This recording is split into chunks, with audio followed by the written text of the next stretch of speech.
The story.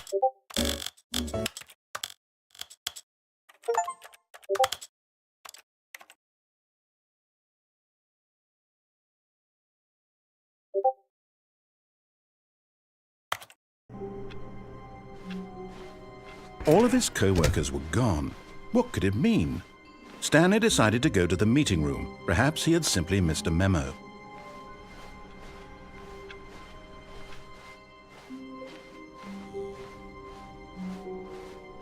When Stanley came to a set of 2 open doors, he entered the door on his left.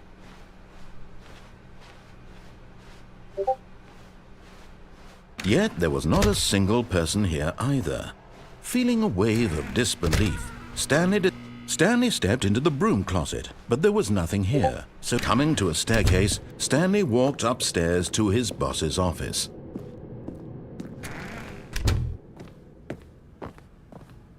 Stepping into his manager's office, Stanley was once again stunned to discover not an indication of any human life.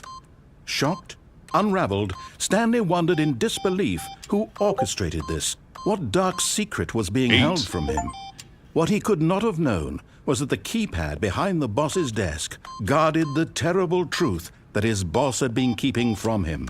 And so the boss had assigned it an extra secret. Stanley was in such a rush to get through the story as quickly as possible, he didn't even have a single minute to just let the narrator talk. That kind of anxiety isn't healthy, so he relaxed for a few moments with some calming New Age music.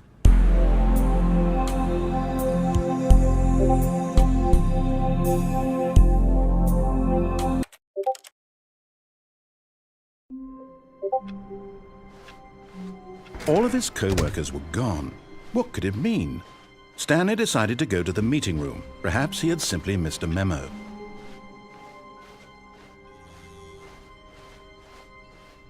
When Stanley came to a set of 2 open doors, this was not the correct way to the meeting room, and Stanley knew it perfectly well.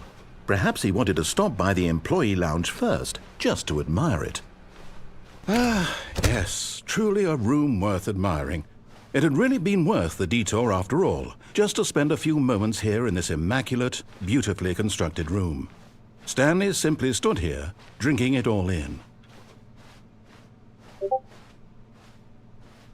But eager to get back to business, Stanley took the first open door on his left. Stanley was so bad at following directions, it's incredible he wasn't fired years ago. Look, Stanley, I think perhaps we've gotten off on the wrong foot here. I'm not your enemy, really, I'm not. I realize that investing your trust in someone else can be difficult, but the fact is that the story has been about nothing but you all this time. There's someone... Really? I was in the middle of something. Do you have zero consideration for others? Are you that convinced that I want something bad to happen to you? Why, I don't know how to convince you of this, but I really do want to help you, to show you something beautiful. Look, let me prove it. Let me prove that I'm on your side. Give me a chance. Now listen carefully, this is important. Stanley walked through the red door. Aha, perhaps you misunderstood. Stanley walked through the red door. I still don't think we're communicating properly. All right, fine, go ahead, Stanley. You want to know so badly what's out there? You want to find out what lies at the end of this road you've chosen? Well, don't let me stop you. You see, there's nothing here. I haven't even finished building this section of the map, because you were never supposed to be here in the first place. Broken rooms, exposed developer textures. Is this what you had wanted? Was it worth ruining the entire story I had written out specifically for you? Do you not think I put a lot of time into that? Because I did. And in the end, it was all for nothing, because this is what you wanted to see. Help me here, Stanley. Help elucidate these strange and unknowable desires of yours. What would have made this game better? What did you want to see? Vehicles? Skill trees? Work with me. You've given me absolutely nothing so far. Tell you what, let me take a stab in the dark at a new design, and you can give me some feedback. There we go. A third option. This already feels leaps ahead of where we were before. Go ahead, Stanley. Take it for a spin.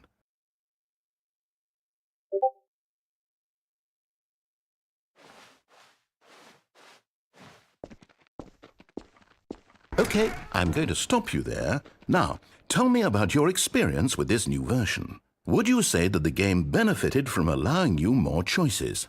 Feel free to be honest. I'm looking for some real critical feedback here. Okay, so we're getting somewhere. Clearly there's something here that speaks to you. If I can be honest here, I really don't have any idea where I'm going with this. This whole third door thing was just a stab in the dark. But I guess you're into it, so let's keep this party train rolling. Here, based on the data from your previous playthrough, I've compiled a new version. And to be perfectly candid, I think I've knocked it out of the park with this one. Let's take a look.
Now, would you say that competitive leaderboard helped you feel motivated to keep walking through doors? Again, honest answers, please. Hey, I nearly forgot. I've got a prototype of a new game I've been working on, and now would be a lovely opportunity to give it some playtesting. You wouldn't mind taking a look at it, would you? Perfect. Let me boot it up. In this game, the baby crawls left towards danger. You click the button to move him back to the right, and if he reaches the fire, you fail. It's a very meaningful game, all about the desperation and tedium of endlessly confronting the demands of family life. I think the art world will really take notice. But of course, the message of the game only becomes clear once you've been playing it for about 4 hours. So why don't you give it 4 hours of play to make sure it's effective? Be sure to keep notes on your experience.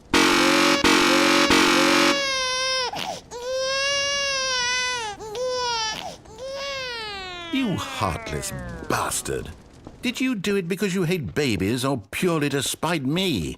Because if it's the latter, well, I don't know what to do. I'm completely out of ideas. I can't think of a single thing that might improve the experience for me. I'm not even going to try. I'm out, I'm done. It's over. Thank you for playing. Your input was extremely valuable. Oh, hey, since my game was so awful, why don't we play someone else's game, just to ease the pain? Let's see. What do we have here?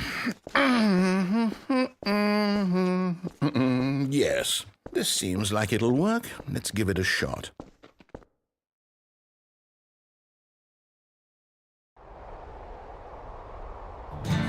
Aha!